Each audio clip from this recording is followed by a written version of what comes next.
Sejam todos muito bem-vindos à quarta edição do Gestão de Negócios, novo programa semanal da For Sales, que traz toda semana alguns dos principais executivos de vendas e marketing do Brasil para compartilhar cases e boas práticas de área comercial. Nesse evento, nós vamos entrevistar o Fabrício Fujizaki. Ele é Head de Insights de Marketing do Facebook para a América Latina, e a conversa ela vai ter basicamente uma parte, que vai consistir em perguntas pré-definidas ou pautadas para a gente mergulhar a fundo na temática de Data Science, sobre as tendências, a importância da área atualmente, as tendências de Data Science e seus reflexos em vendas e marketing, e as dicas do Fabrício para quem quer entrar na área ou melhorar o seu desenvolvimento dentro dessa nova vertical, praticamente, do front office da maioria das empresas. Esse é um programa semanal distribuído aqui no YouTube da For Sales, como também nas principais plataformas de podcast, no Spotify, Deezer, Apple Podcast, dentre outros. Então, para quem gosta prefere em vídeo, siga a For Sales aqui no YouTube. Para quem prefere podcast, siga nossas listas no seu integrador preferido. Fabrício, muito obrigado pela tua presença, tua disponibilidade. Seja muito bem-vindo aqui ao nosso programa. Oi, Rodrigo. Obrigado pelo convite. É um prazer estar aqui para falar um pouquinho da minha carreira e da área de insights também. Então, vamos lá. Estou bastante animado. Maravilha, meu caro. Para começar, cara, eu queria pedir para você contar um pouquinho sobre você e sobre a operação do Facebook Latam, para a gente ter um pano de fundo aqui para essa conversa. Legal. Bom, eu sou publicitário de formação, então tenho duas pós-graduações, uma em gestão empresarial e outra em engenharia de marketing. Comecei minha carreira trabalhando em institutos de pesquisa, trabalhei no que hoje é o Kantar, e foi onde eu tive aí a minha grande escola, né? Eu tive a oportunidade de trabalhar com estudos quantitativos, qualitativos, comecei a trabalhar com estudos de tendências de comportamento do consumidor, que é um trabalho que eu faço até hoje, e tive muito, acho, o grande benefício para mim foi poder aí estar muito perto do que seria aí o processo desde a descoberta do insight até a apresentação, até entender um pouco como funcionava a tomada de decisões a partir dos insights dos estudos, né? Enfim, trabalhei na área de marketing desse instituto, do Kantar, mas estive envolvido em projetos de varejo, de shopper, de desenvolvimento de novos produtos, de marca e comunicação. Então, foi uma universidade aí, porque eu aprendi um pouquinho de tudo. Na sequência, eu tive a oportunidade de trabalhar numa consultoria de tendências, que chama Trend Watching, que na época era uma grande referência também no desenvolvimento de reportes de tendências de comportamento do consumidor. Aí eu tive o prazer de participar aí do primeiro estudo de tendências na América Latina, então também foi um processo de aprendizado acelerado. E aí, na sequência, eu senti a necessidade de colocar um pouco em prática, né, tudo que eu tinha pesquisado em relação a inovações e como a gente, enfim, transforma o entendimento do comportamento do consumidor em ações na prática. E a partir daí eu trabalhei em agências, trabalhei numa agência de relacionamento, numa agência de marketing digital, então estive à frente aí da estratégia de digital e de redes sociais de grandes empresas, e aí há 5 anos eu trabalho no Facebook, né? Então eu sou responsável na América Latina pelo Facebook IQ, que é a divisão de insights do Facebook. Então, em uma frase, a forma como eu resumiria é que a gente ajuda, a partir do entendimento do comportamento do consumidor, a gente ajuda marcas e agências a tomarem decisões aí mais assertivas, né? Então, a gente trabalha muito também com tendências de comportamento, com entendimento da jornada do consumidor, com entendimento de como o consumidor se relaciona com anúncios, com campanhas. Então, a gente faz um trabalho que é muito focado aí dentro do Data Science, como você disse, mas dentro, especificamente aí na disciplina de entendimento do comportamento do consumidor. Então, eu estou à frente desse time, a gente vem trabalhando aí no desenvolvimento de uma equipe, então a gente formou uma equipe que trabalha conosco e que tem uma atuação aí em 2 frentes, né? A primeira frente é a atuação de criação de conteúdo, Então, a gente tem uma frente que desenvolve estudos, ferramentas internas, ferramentas externas que vão ajudar aí a entender melhor aí quais são as mudanças nesse comportamento. E uma outra frente que é a frente focada no apoio a negócios, né? Então, parte da equipe também ela é dedicada a atuar muito no dia a dia com o time de negócios para gerar insights, gerar informações aí sobre a indústria e sobre o comportamento do consumidor, para embasar aí propostas, enfim, para a gente fazer um trabalho também cross-marketing, né? Que vai além do marketing puro. Então, a gente tem hoje uma atuação que é transversal. Então, resumiria assim aí minha carreira em 5 minutos. Muito bacana. E é curioso que você foi acumulando uma série de experiências que praticamente foram formando o teu cargo atual, né? Porque você passou por basicamente todas as verticais da tua posição atual em pedaços separados, né? Em pesquisa, em agência, em alocação de verba, em gestão de redes sociais. Você foi construindo não sei se é impressão minha ou se foi uma grata coincidência. Você foi construindo um conjunto de experiências altamente sinérgicas com o que você faz hoje, né?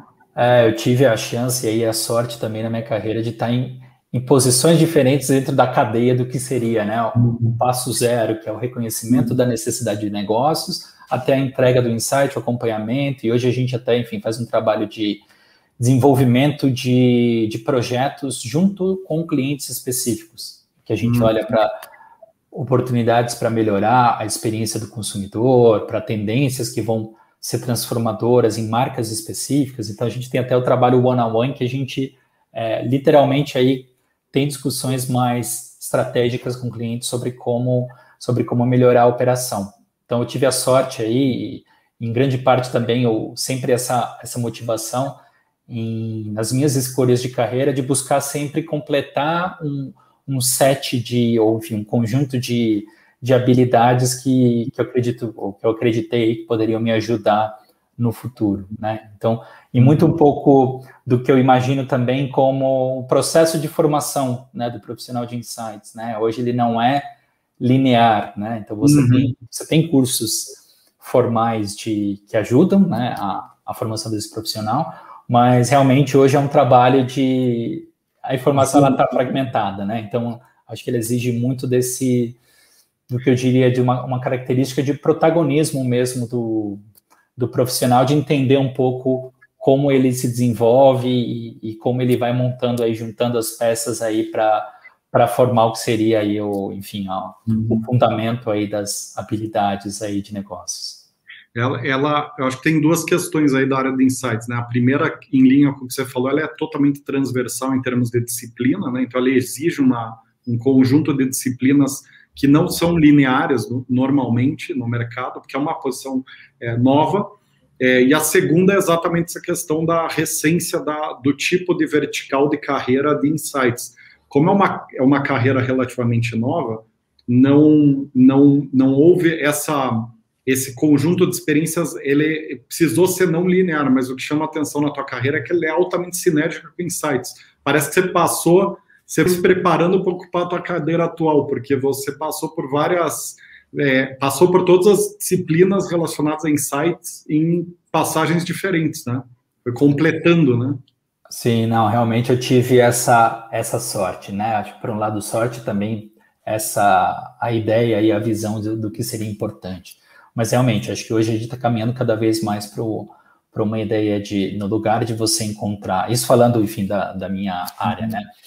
No lugar de você encontrar, então, um caminho e você segue esse caminho para chegar no seu objetivo, cada vez mais você precisa encontrar, e a gente tem cursos, enfim, e experiências modulares para você criar a sua especialização, né? Acho que uma boa analogia é a gente pensar hoje num programador, né? Como é que é a carreira do programador? Ela tem, claro, uma formação básica, mas é muito a ideia, as escolhas que o profissional faz na carreira que vão meio que sedimentando aí o próximo passo dele, né? Acho que essa é uma boa forma de definir aí, enfim, uma carreira de insights. Maravilha. Agora, dando um ligeiro zoom out dentro do contexto de insights, insights é uma área que está basicamente dentro do ecossistema de dados, né, de data science. É uma dos desdobramentos dessa tendência tão forte de data science no front office, ou seja, em vendas e marketing. Então, é um dos desdobramentos uma das funções que se criou com essa macro tendência de data science. E aí eu queria perguntar a tua opinião num aspecto, né? Recentemente a McKinsey divulgou um estudo sobre o futuro do trabalho que mencionou que a Big Data e a Data Science é o fator mais transformador para as áreas de vendas e marketing desde que a internet se popularizou há 20 anos atrás. Ou seja, é o principal agente de mudança contemporâneo da área de vendas e marketing. Você concorda com essa afirmação? O que você traz nesse sentido de macro, do aspecto macro da Big Data e da Data Science? Não, eu sou suspeito para falar, eu concordo 100%. Eu acho que a gente está passando por um processo de evolução em que a gente tem então, se a gente for olhar, talvez em retrospectiva, daqui a 10 anos, daqui a 20 anos, a gente vai entender que a gente está hoje na idade da pedra dos insights, né? Que a gente tem muitas, isso é bom, porque a gente tem muitas oportunidades, né? Mas só um ponto antes, né? Acho que isso tem muito a ver com, se a gente olhar um pouco em retrospectiva, né? A área de insights, ou área, enfim, comportamento do consumidor, inteligência de mercado, cada organização tem a sua forma de trabalhar. Em algumas organizações ela está dentro do marketing, em algumas outras organizações ela está fora, enfim. Acho que isso também é um cenário que é complexo, né? Ela está, enfim, encontrando aí a sua identidade e, como eu disse, acho que é um movimento que é positivo, né? Mas, sem dúvida, eu acho que tanto o marketing ele passa muito por essa... Eu lembro quando eu fiz a graduação já há algum tempo, mas tinha essa discussão, o que é o marketing? O marketing, ele é ciência, ele é arte, enfim, como é que o marketing se relaciona com outras áreas, né? Hoje, a gente vê cada vez mais uma pressão e uma necessidade para entrega, né? Então, enfim, organizações ou posições que no passado não tinham, que apostavam muito no relacionamento, apostavam enfim, talvez em critérios mais subjetivos, hoje a gente está caminhando para uma linha de performance. Então, eu acho que essa é uma tendência e que ela transcende uma área. Então, ela tem a ver com o que se espera de um profissional hoje. Maravilha. Acho que isso é tão forte que tem até gente falando que data science é o inglês do futuro. Ou seja, as pessoas daqui 5, 10 anos vão ter escolas de data science para adequar a mão de obra global a essa disciplina que vai ser necessária em todos os departamentos das empresas. Algumas pessoas falam. Nesse aspecto, você também concorda com essa notoriedade e com a força que o Data Science tende a ganhar nos próximos anos? Sim, eu acho que a gente vê dois movimentos, né, que são bem destacados. O primeiro movimento é a área, seja ela, enfim, qualquer que seja o seu nome, crescendo, a gente tendo uma demanda por profissionais, a gente tendo, enfim, em certa medida, uma escassez aí de talentos, ou, enfim, até por conta da formação e de tudo, um pouco de tudo que a gente falou aí. Então, tem essa necessidade crescente da gente ter uma área, da organização avançar na mensuração, enfim, em como medir a performance, em como melhorar a tomada de decisão. Então, nesse movimento, muitas vezes essa área ela ganha autonomia, ainda que ela seja dentro do marketing, ela passa a ter relações estreitas com outras áreas, com as áreas de negócio, com a liderança, que é uma coisa que já é, enfim, realidade. Então, esse é um movimento. E o segundo movimento é, basicamente, a ideia de que para você ter uma organização que seja preparada e que tenha o que é chamado de cultura da incrementalidade ou cultura da experimentação. Inclusive, a gente acabou de fazer um paper sobre isso, sobre como desenvolver uma cultura da incrementalidade, da experimentação, e esse material envolve aí a gente entender um pouco grandes cases e exemplos de como áreas de data science e de insights foram montadas em grandes corporações. Então, foi um trabalho mais, enfim, focado em entender um pouco esse como, né? Então, todo mundo sabe que é importante, mas como a gente faz, né? E, enfim, sem querer me estender aí na resposta, um dos requisitos aí, uma das conclusões que a gente chegou é que é importante, mais do que você ter as pessoas, encontrar as pessoas, treinar os profissionais da área, você ter uma cultura de experimentação dentro da empresa, que significa que todo profissional, potencialmente, ele tem que ter um conjunto de habilidades, ele tem que ter o mínimo, o fundamento para entender como fazer uma interpretação de dados, ele tem que acreditar nos KPIs que são propostos, ou seja, como isso isso tem a ver também com o suporte e de como isso tem que vir de cima para baixo, mas também como cada profissional, independentemente da área, tem que ter essa característica, tem que ter essa habilidade e, enfim, então, um pouco o que a gente vê como um processo, né? Quem sabe no futuro a gente não tenha necessariamente uma área, a gente tenha esse skill universalizado e outras formas aí de ajudar aí a tomada de decisão, né? Mas hoje a gente vê essas duas coisas, né? A área crescendo, demanda para profissionais, e do outro lado a gente vê também profissionais de todas as áreas sendo mais exigidos aí no que se refere a tomada de decisão, a priorização, a alocação de recursos, a decisão ou não de você conduzir um projeto. Então, tudo isso envolve também, em certa medida, a área de dados. Maravilha, maravilha. Tem até um termo que a gente tem escutado cada vez mais aqui como recrutadores nos nossos clientes, que é o datacentrismo, né? Ele já virou uma expressão própria, né? E isso tem virado até, tem composto até os valores das empresas, né? As empresas estão se declarando, dos valores dela é datacêntrica, né? A base, tomada de decisão dela é baseada sempre, bastante em dados, não em opiniões, em pontos de vista. Também, acho que isso retrata um pouco do que você falou, né? E talvez, de fato, haja essa contingenciamento dessa falta de mindset hoje de data science, com departamentos específicos para dar essa retaguarda, mas com o passar do tempo, isso que você falou parece bastante crível, né? Ou seja, à medida que a mentalidade vai se instalando, talvez a área vá começando a ser diluída dentro dos subsistemas específicos mesmo, né? Esse é um dos cenários, e acho que faz sentido, né? Acho que na prática é muito essa ideia do movimento de descentralização, né? De você não ter uma área que toma as decisões, ou que é a área que faz todas as análises, né? Você capacitar, você criar a cultura, você garantir coleta, enfim, tratamentos, todo o beabá, né? Que ele seja feito, que a informação para a liderança seja livre de vieses, né? Então, como as decisões estratégicas de cada organização pode ser suportada aí por dados, né? Então, acho que esse é um grande exemplo aí do que pode ser o futuro dessa área. Maravilha. Agora, exemplificando isso tudo com cases, né? Conta para nós qual foi o momento da tua carreira onde a data science transformou o resultado ou de um cliente ou de uma empresa que você integrou o time, né? Legal, acho que tem alguns exemplos, né? Enfim, o termo, né, Big Data, Data Science, ele até é um pouco recente, mas isso, enfim, até as grandes empresas já tinham uma área, já tinham essa disciplina de outra forma, né? Como eu disse, eu trabalhei em agências, né? Eu tive a oportunidade aí no momento da minha carreira de trabalhar com uma montadora, com a Peugeot.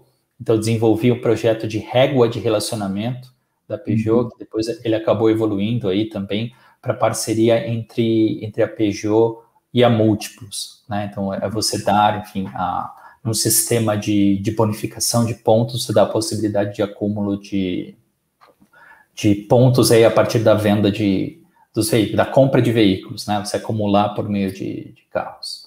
Então, esse foi um ponto relevante. O que envolveu, né, esse case? Basicamente, a gente teve um processo que começou com entendimento da base de clientes, classificação de clientes, dentro dessa classificação, o desenvolvimento do que é clássico, né, de uma régua de relacionamento. O que é uma régua? Você compra o carro hoje, você tem uma mensagem de boas-vindas.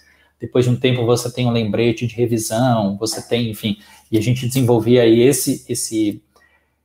essa disciplina como uma ferramenta da gestão do cliente, né? Entendendo que o cliente, quando ele está dentro da marca e ele é fidelizado, ele vale muito mais, né? Isso para alguns setores é mais verdade do que outros, né? Dentre eles o setor automotivo, né? Então foi um trabalho que eu tive a chance de fazer meio que essa visão de começo, meio e fim e de acompanhar a evolução, né? Até ele virar, até em alguns casos, um diferencial competitivo, né? Que é na prática, no salão, no dealer, o consumidor considerar esse ponto como um ponto, vou entrar dentro desse grupo, vou ter esses benefícios, vou acumular esses pontos. Então foi um trabalho aí também, começou muito com uma linha de raciocínio que tinha a ver com como a gente faz uso dos dados que estão dentro da empresa, e ele terminou, acho que eu gosto dele porque ele tem uma visão muito processual aí do que pode ser feito no marketing, né? Você fidelizar e você considerar os critérios importantes aí do NPS, né? Que são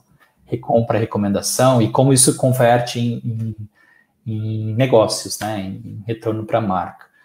Depois aí, mais para frente, eu tive a oportunidade de trabalhar também na estratégia digital, né? Incluindo redes sociais e todo o digital de grandes empresas, né? Trabalhei com a Vale, com a BRF, trabalhei muito tempo com a Toyota, que também é uma organização que trabalha de uma forma que é conhecida, né, pelos modelos de gestão, pelos processos, enfim, que tem a ver com a produção, mas também tem a ver com decisões administrativas e com a tomada de decisão. Então, desenvolvi projetos bastante interessantes com essa premissa, com a premissa de desenvolver uma plataforma de comunicação e acompanhar passo a passo aí os resultados, né? Acompanhar, enfim, se for no caso de uma campanha de marketing, os resultados por canal, os resultados por plataforma, por anúncio, como automatizar os anúncios, conteúdos de redes sociais. Então foi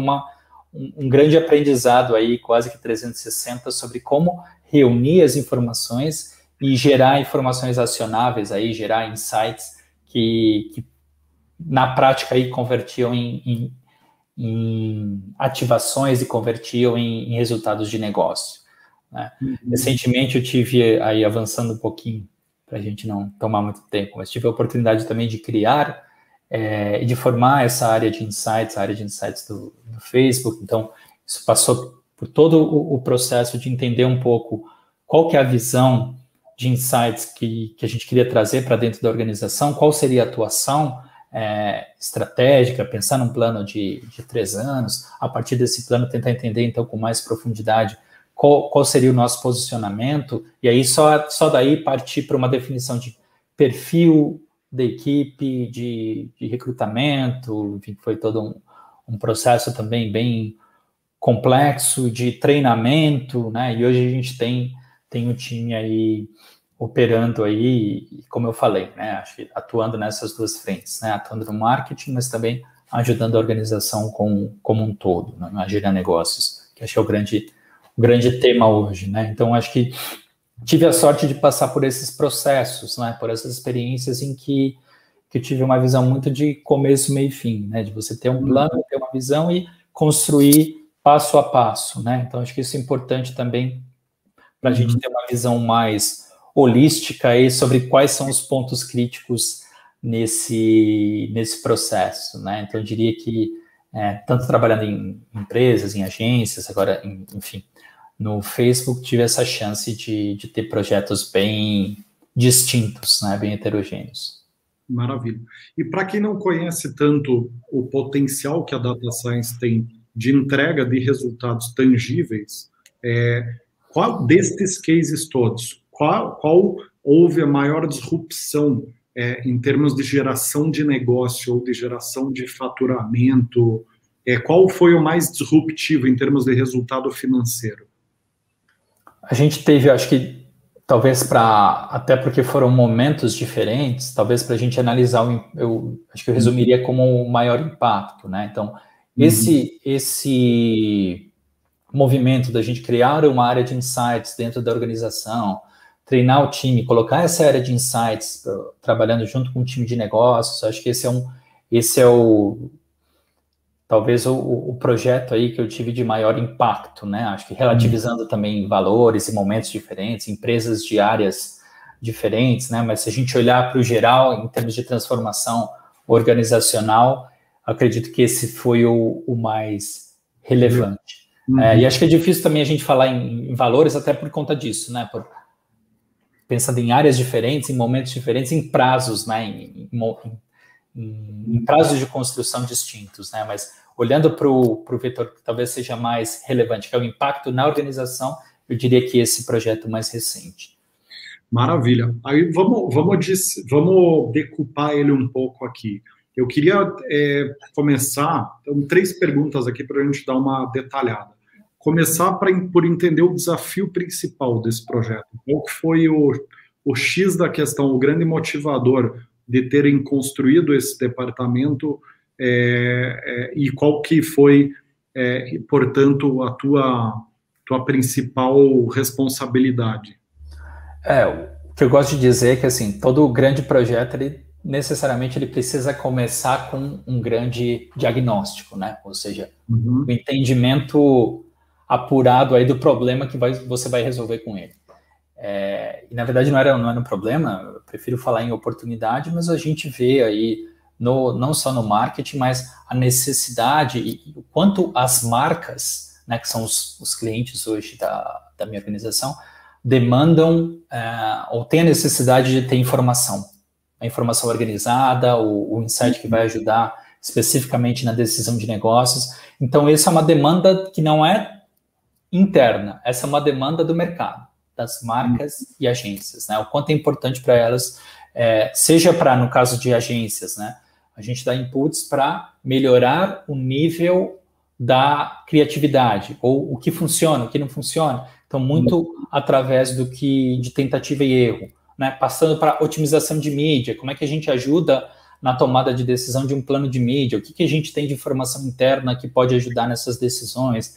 Então, esse é um outro ponto. Passando para as grandes marcas, né? A gente ajuda a entender, falar um pouquinho dos projetos que a gente tem. A gente tem um projeto de insights sobre datas sazonais. Então, para cada data sazonal que é relevante, a gente identifica do ponto de vista do consumidor qual é o potencial dessa data, se ele está disposto a comprar, onde ele vai comprar, quem participa do processo de decisão. Mais recentemente, até a gente fez um módulo extra para captar antes e depois do Covid, então a gente tinha um resultado antes, a gente foi ver o que mudou, né? A gente fez um estudo bem bacana no ano passado, falando que a gente chamou de novo Natal, ou seja, como seria, né, um Natal de todo mundo aí em tempos de pandemia. Enfim, então tem uma série de questões que a gente tenta responder, né? Acho que o trabalho de tendências de comportamento do consumidor é um outro exemplo, né? Por quê? Porque, embora a gente tenha uma visão de que o tema tendências é um tema que ele é mais relacionado à criatividade, enfim, modernidade, na prática, isso é um pouco do que eu e o meu time a gente tenta desmistificar. Na prática, entender tendências de comportamento do consumidor tem a ver com o entendimento da realidade, do presente, não tem a ver com o futuro, né? Não é um processo de ideação. Por isso a gente criou uma metodologia que vai ajudar a gente a observar o que está acontecendo. A partir dessa observação, a gente quer entender o presente. Então, partindo do raciocínio simples de que você não entende o futuro ou você não consegue projetar o futuro se você não entende o que está acontecendo agora. Então, a gente tenta juntar aí todos os sinais que a gente tem via pesquisas, via ferramenta interna, via entendimento dos tópicos que estão sendo populares. A partir daí, então, a gente cria uma projeção do que vai acontecer, né? Mas sempre olhando para o presente. Dei toda essa volta só para falar assim, esse tema de tendências de comportamento do consumidor é um tema que tem a ver com a perpetuidade dos negócios, né? Se você não entender, se você não se adaptar, que é muito a questão do darwinismo, né? Você tem as expectativas dos consumidores, né? A gente, quando compra alguma coisa, quanto mais experiências positivas a gente tem, a nossa barra vai subindo. Não importa se você pegou um carro no aplicativo ou se você fez uma compra de enfim, do seu jantar.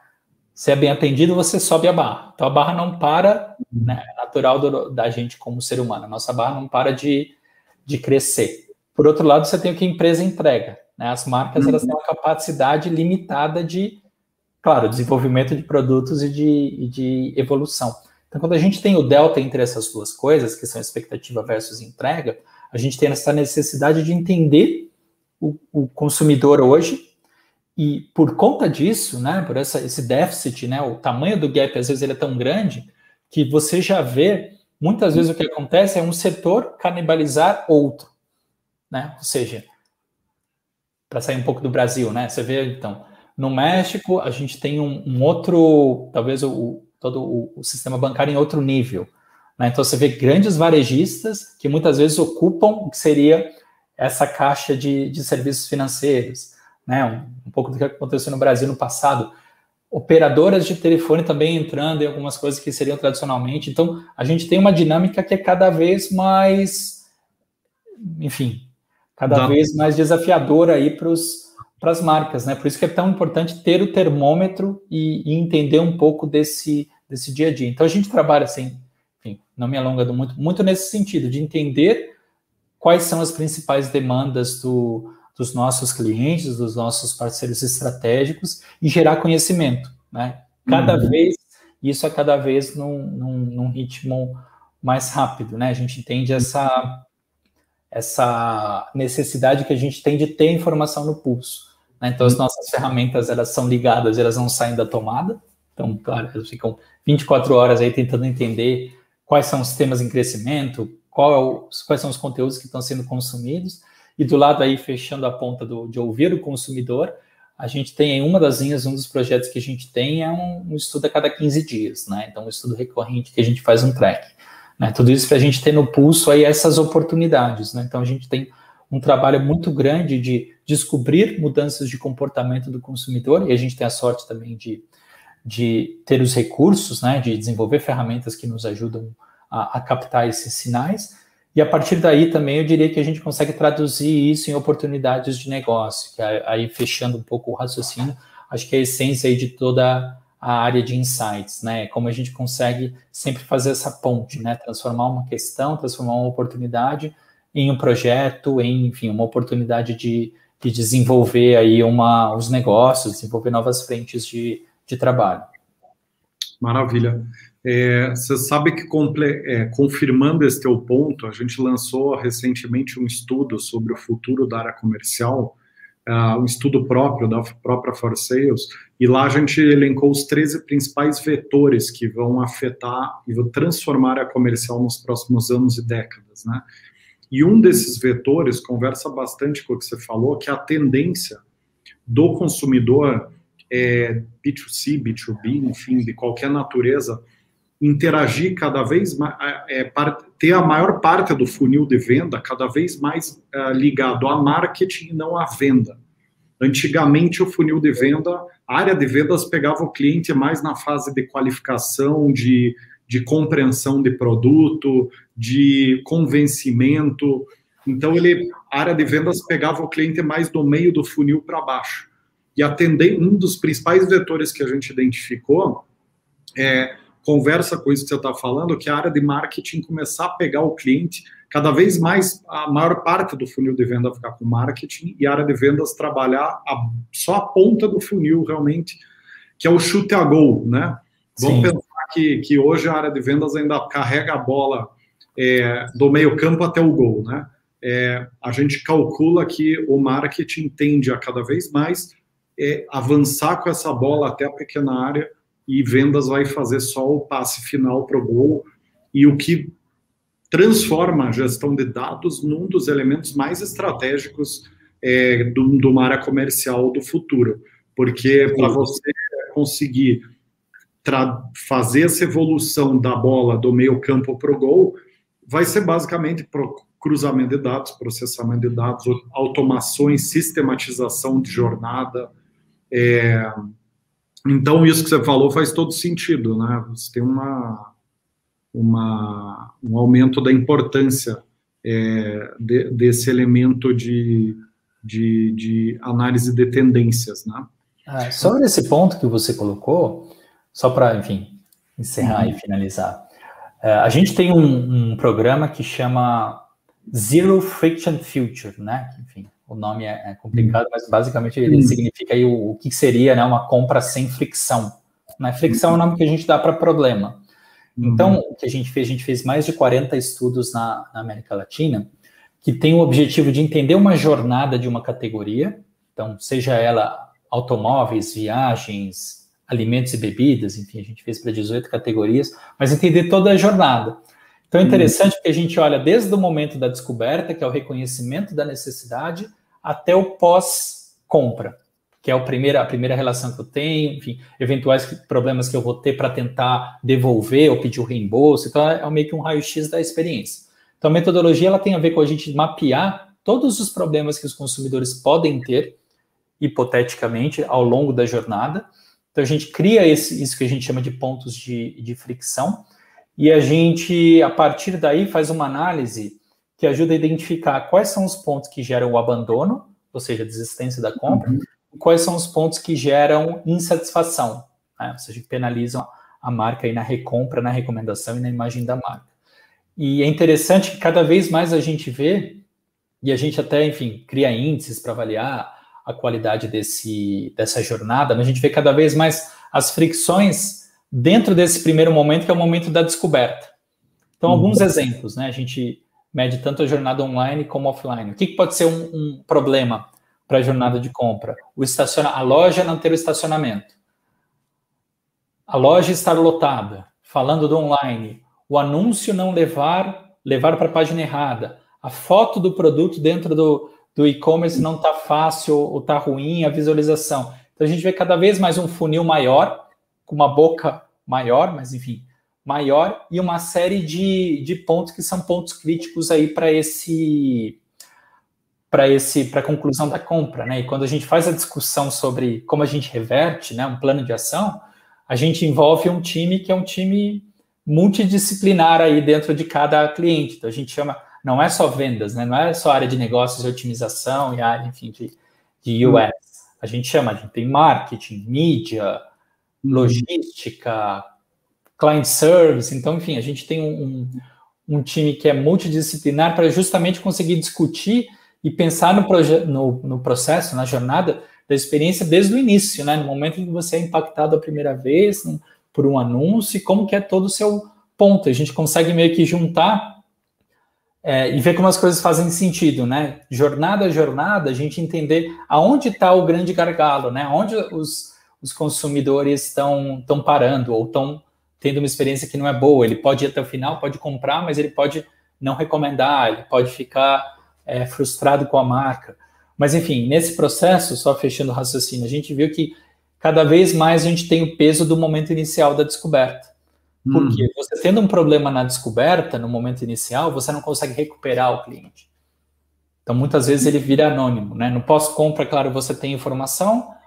Na transação, muitas vezes você consegue fazer um trabalho de retargeting, de recuperação, mas não na descoberta. Então, a gente acaba até, enfim, dando um tratamento diferente para esse tipo de fricção. Mas é o que você falou, cada vez mais o tema negócios também ele transcende vendas. Acho que é um movimento da gente ser cada vez mais orgânico aí nas definições e pensar muito mais do ponto de vista do cliente do que do ponto de vista da empresa, né? Hoje as empresas, elas são formadas aí tradicionalmente pela conveniência delas, né? Do ponto de vista da marca, né? Enfim, olhando de dentro para fora, não de fora para dentro, né? Enquanto a gente também já vê um movimento que é o movimento de como se a gente organizar a empresa de uma forma que seja focada em atender você como cliente. Então, eu vou olhar para a sua, em vez de ficar o tempo todo passando, você tem esse problema? Então, eu vou entender, mas eu vou passar para outra área.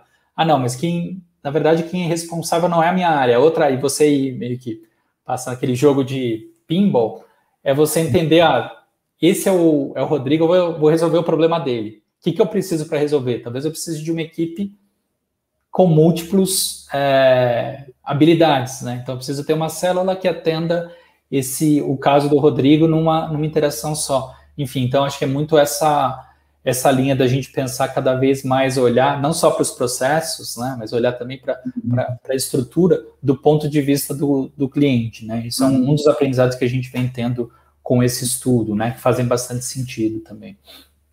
Faz sentido.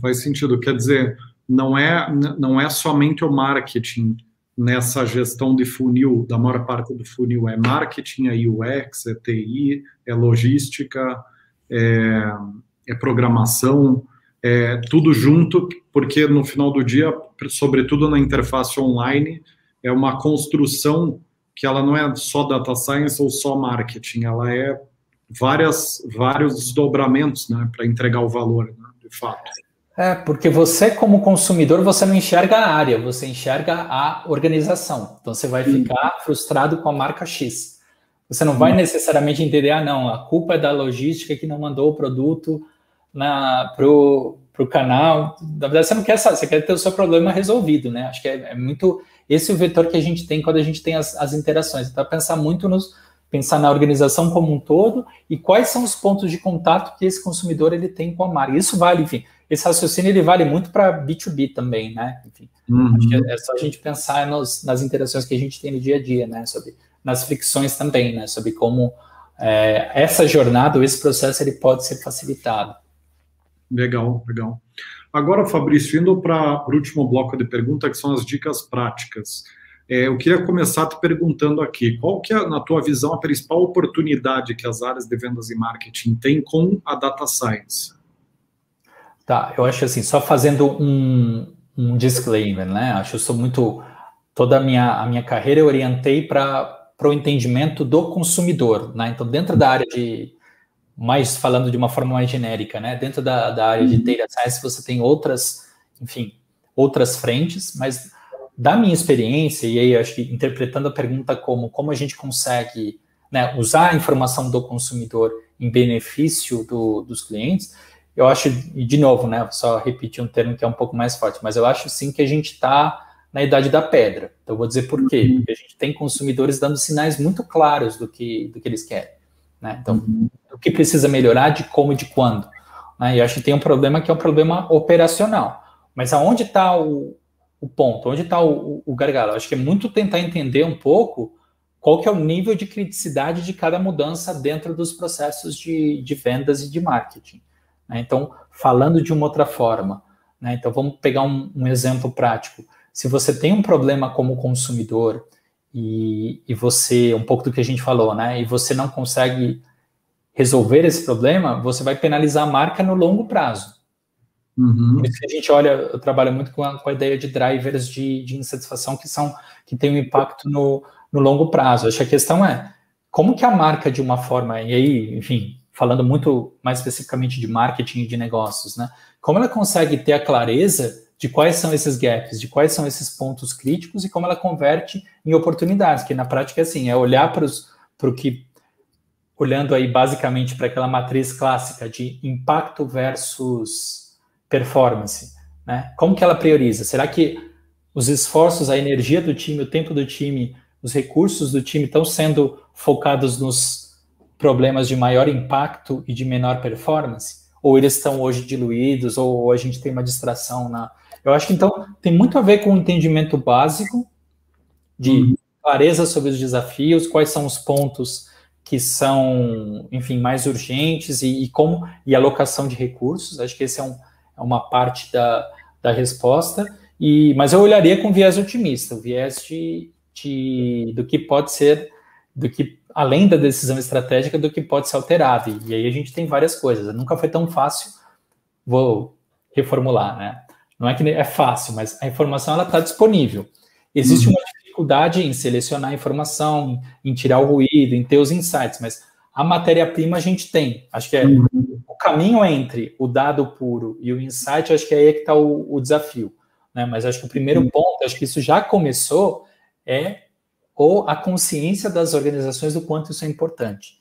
Acho que esse é o ponto e essa é a grande oportunidade. Acho que tentando responder aí em uma frase, né? A oportunidade está em dar a devida importância para esse tratamento, para a geração de insights. Seja criando um time, investindo num time existente, procurando parceiros, procurando ferramentas, seja também universalizando o conhecimento de básico aí que é um pouco a discussão que a gente teve, né? De data science em toda a organização, criando uma cultura organizacional que é orientada para performance, para incrementalidade. Então, acho que eu diria que esse é o grande ponto da virada em relação a isso, né? E aí, só fazendo a ponte para voltar um pouco para aquele estudo que eu mencionei, né? Quais são os pontos, como é que as empresas, não só a área de marketing e área comercial, mas como é que as empresas como um todo podem fazer, né? Acho que tudo começa com o apoio da liderança, né? Então, é criar, é ter esse patrocínio, né? É ter os grandes objetivos sendo formulados, os grandes KPIs, né? Um número restrito de KPIs e um número restrito de objetivos, mas tendo um consenso entre toda a organização, né? O terceiro ponto é clareza, é tendo não só o time treinado, ou o time todo, todos os funcionários treinados, mas a gente ter esse entendimento básico, né? Que vai basicamente em um dos pontos que acontece quando a gente tem uma abundância de informações, né? Não é porque uma coisa você consegue medir essa coisa que ela é relevante para você. Então, muitas vezes em relatórios de performance a gente vê todas as informações que aquele analista ou aquela pessoa tem acesso. Então, a gente tem um relatório de 100 páginas ou 100 slides. Ele poderia ser uma página. Então, como é que a gente faz esse esforço para universalizar esse ponto? Então, eu resumiria assim, Rodrigo, só para também... Legal. Não me alongar muito. Maravilha. Você já respondeu minha próxima pergunta, que era sobre como melhorar a atuação. Ou seja, pelo que eu entendi, seria basicamente ter esse pragmatismo para entender o que é que o laudo de 100 páginas não resolve problema nenhum. Muitas vezes é uma página do laudo só que vai responder e trazer algum valor para o negócio. E pelo que eu entendi, é ter essa visão prática de foco no cliente dentro da área de insights, né? Acho que seria isso. Não, sem dúvidas. Acho que o difícil é você fazer uma página, né? Fazer 90, qualquer um faz. É um trabalho basicamente de coleta, né? Então, acho que acho que esse é um ponto-chave aí dessa discussão. Meu caro, agora falando de cursos e treinamentos, né? Para quem está começando na área ou querendo entrar na área, o que você acha que tem de mais relevante para aprendizado teórico de insights e ou data science, né? Ampliando o insights. Eu acho que essa é uma área que está, enfim, ganhando cada vez mais atenção das instituições de ensino. Eu acho que mais do que entender o reconhecer a necessidade, eu acho que é muito importante a gente pensar no propósito, né? Então, a gente falou um pouco no início sobre decisões que eu tomei na minha carreira, enfim, mas eu acho que isso vai muito dessa visão de propósito, né? O que você espera da sua carreira? Se a sua carreira aí, trazendo um pouco no meu caso, né? Então, eu tenho como grande propósito ajudar as pessoas a tomar decisões. Então, pensar, será que o curso que eu vou escolher vai me dar as ferramentas ou vai me ajudar? Ou eu vou ter a relação networking com pessoas que vão me ajudar nesse propósito? Acho que vai muito nisso. Qual que é o grande ponto? Acho um alerta que eu queria deixar. Muitas vezes, acho que vale a pena ir além do título da graduação, do curso de pós-graduação. Acho que é importante olhar o conteúdo acadêmico, olhar todas as disciplinas e checar se isso faz sentido para a realidade. A gente teve, muito recentemente, aí uma explosão de cursos que tem a ver, que tem o tema, enfim, Big Data, análise de dados, e acho que é importante também ter essa clareza entre o que é cursos que vão me dar o conhecimento técnico para fazer, acho que essa é uma linha, né? Vou me tornar um técnico e vou saber fazer, enfim, modelagem, tratamento de dados, enfim, é uma perspectiva. Tem uma segunda perspectiva que é um executivo ou um profissional de outra área que quer saber o básico para tomada de decisão, enfim, que quer ganhar repertório sobre o tema, mas não necessariamente ele tem a necessidade de se aprofundar. Então, acho que, enfim, tem uma terceira corrente, que é que até eu recomendo como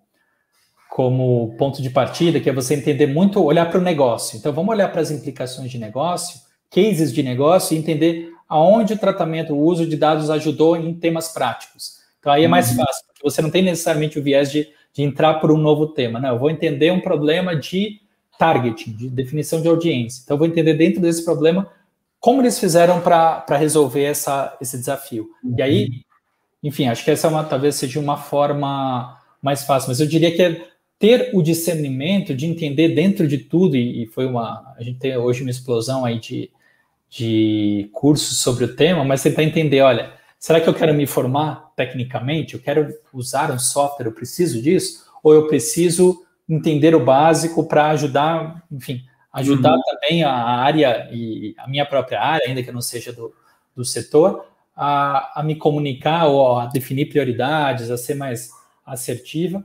E, então, eu acho que vem muito da necessidade. Tá? Sobre temas, acho que no lugar de indicar cursos, enfim, A ou B, o que eu queria dizer, que eu acho que pode ser, que é uma tendência e acho que pode ser uma alternativa, no lugar de fazer um curso de maior duração, acho que tem também a oportunidade, isso vai perfil a perfil, claro, se você tem muito claro aí a necessidade de que com um curso de maior duração você vai resolver seu problema, claro que vai ser indicado para você. Mas o que eu queria só chamar a atenção é que hoje a gente tem cursos que são muito mais, tem uma lógica modular, ou seja, eu vou especificamente entender num curso de curta duração um tema específico que eu tenho interesse, enfim, como aprendizado, machine learning, cluster, análise de cluster, enfim, eu tenho cada vez mais possibilidade de ter contato com partes diferentes, né? Então, uma tendência de fragmentação para eu checar minha necessidade de aprofundamento. Então, acho que essa é uma grande vantagem que a gente tem, e tem várias instituições no Brasil e fora do Brasil, grandes instituições que dão cursos e conteúdos com profissionais muito capacitados e num valor muito mais baixo, que possibilita aí você testar e você, enfim, ter esse primeiro contato com uma disciplina, com um tema para tomar a decisão. Então, acho que eu teria para... Você poderia mencionar um ou dois que você mais recomendaria? Eu posso mencionar, na verdade, o que eu fiz, né? O poder da recomendação, acho que ele está muito nisso. Eu fiz recentemente um curso do MIT, que ele é focado na tomada de decisões para negócios. Tem vários cursos que têm essa temática, e eu recomendo, porque você tira o foco, não necessariamente você tem essa pressão de vou aprender coisas novas, vou aprender a Python, vou aprender R. Na verdade, você foca muito no problema de negócios da empresa. Ele é estruturado muito em cima de cases, né? Então, como essa empresa resolveu esse problema de criar um algoritmo de recomendação. Então, e aí você faz um exercício prático, né? Isso ele atende, na verdade, duas coisas, né? Para você que quer aprender a fazer, você consegue aprender a fazer. Então, ele tem todas as instruções para você efetivamente desenvolver os algoritmos, mas na prática você consegue basicamente entender o que, como e porquê, que é o básico, né? Ainda que eu não queira me especializar, eu entendo a necessidade que a empresa tinha, eu entendo o caminho, a linha de raciocínio do analista e como ele resolveu esse problema. Então, acho que você consegue ter um pouco essa visão de negócios, e aí acho que, tendo interesse por um tema específico, aí acho que vale a pena você buscar um conhecimento mais aprofundado ou fazer um curso mais avançado. Mas eu acho que o grande benefício aí, ainda mais agora, né, com sistemas que a gente vê a gente acabou de fazer um estudo sobre a jornada de cursos online e de cursos universitários. A gente fez 2 estudos. E nesses dois estudos, a gente fez um módulo em que a gente testou uma bateria de conceitos para o e-learning no futuro.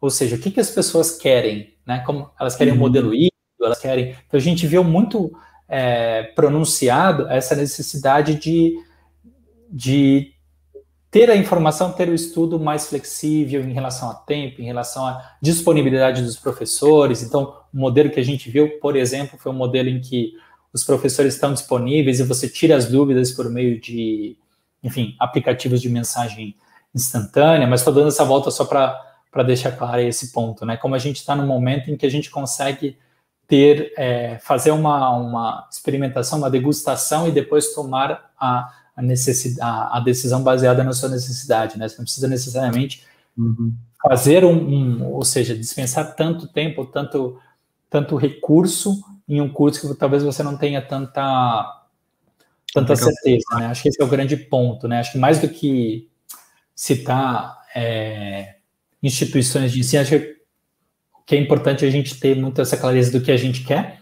com informação e também pensar que a gente pode partir para essa lógica aí de experimentação. Bacana, faz bastante sentido. Meu caro, e para finalizar, eu queria que você finalizar aqui essa edição te perguntando qual que é a principal dica que se daria para quem quer fazer carreira na área de Data Science e de Insights. Acho que tem uma boa e uma má notícia, né? Com um pouco do que eu falei. A má notícia é que não tem um caminho, né? Não tem um caminho, uma receita de bolo. E a oportunidade, então, acho que pegando um pouco o exemplo dos profissionais, né? Um pouco do meu time, tem formações muito diversas aí, enfim, sociologia, ciência política, administração, marketing. Então, é muito mais, falando especificamente aí do meu caso, eu me interesso muito mais pela jornada.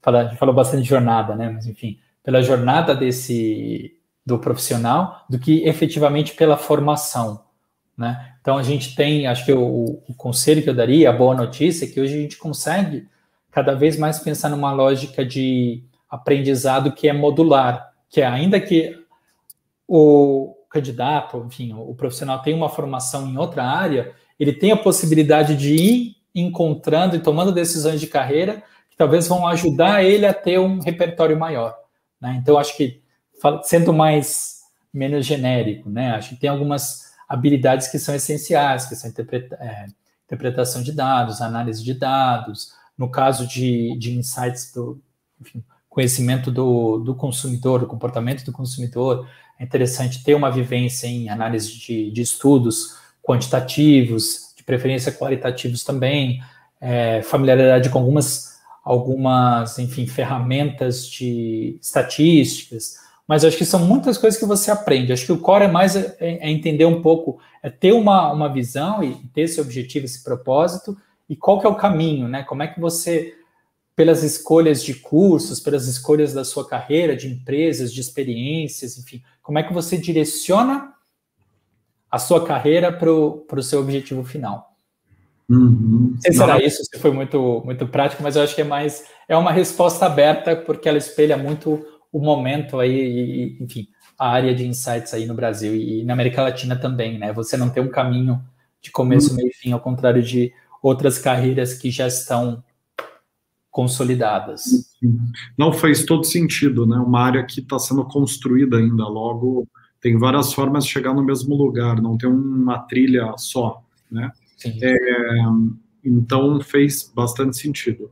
Fabrício, queria te agradecer muito pelo teu tempo, pelos insights que você deu, foi super valioso e sobretudo pela questão da área ser uma área nova, né? Então eu acho que é importante, a gente se coloca muito nesse papel de fazer as pessoas descobrirem essa ponte entre o marketing e vendas, que seria essa ponte do insights, né? Dos dados municiando e sendo um catalisador do negócio, né? Então, eu acho que a gente cumpriu bem nossa missão aqui com essa edição do programa, que foi dar esse pano de fundo, foi trazer reflexões.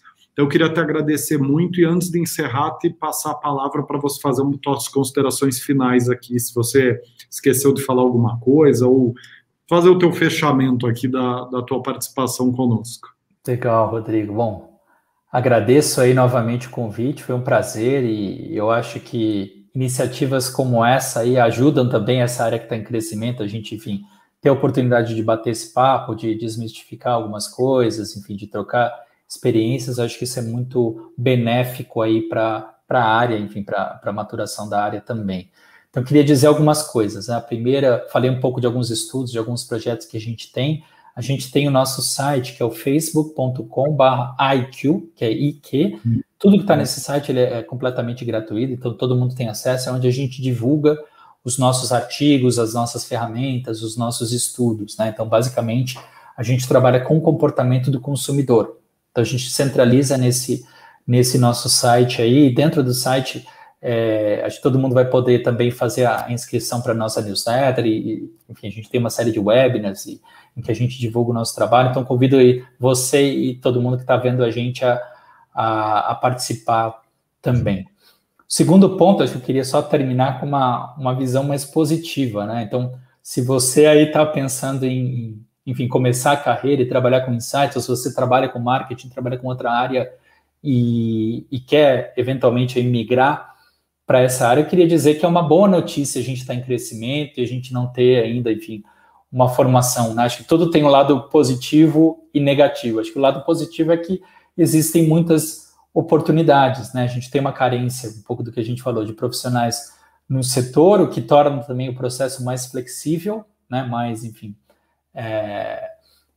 talvez a gente tenha mais receptividade aí a pessoas que vêm de outras áreas por conta desse déficit, e dizer que é uma área apaixonante, que é uma área que contribui também para o conhecimento, para o crescimento pessoal, e quanto mais você trabalha, mais você tem, acho que é uma área que te desafia intelectualmente, né? Enfim, para pessoas curiosas, pessoas que gostam de aprender, então não tem uma formação fixa, a gente tem que estar o tempo todo aprendendo coisas que têm a ver com disciplinas de humanas, exatas, enfim. Então, acho que queria deixar essa mensagem aí positiva para todo mundo aí que quer entrar nessa área. Mas obrigado de novo aí, foi um prazer, Rodrigo. Prazer foi todo nosso, Fabrício. Obrigado você e a quem está acompanhando aqui esse finalzinho do programa. Nos vemos na próxima edição. Um abraço a todos.